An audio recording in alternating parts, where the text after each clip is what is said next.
This tutorial will guide you step by step on how to encode new dealer account to Imanna.ph website. You must have dealer code in order to encode new dealer account.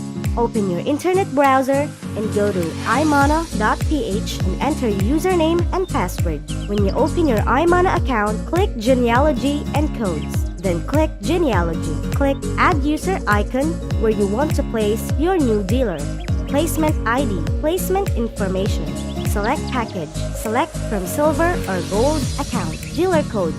You must have dealer code in order to encode new dealer account. You can select new account if you're encoding for new dealer account and my additional account if you're encoding for your additional personal account.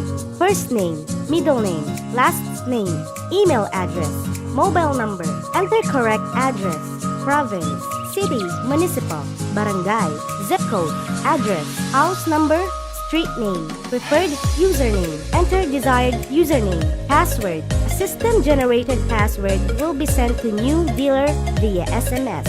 Note, make sure the information you entered is correct. Click Register button when you have completed filling up registration form.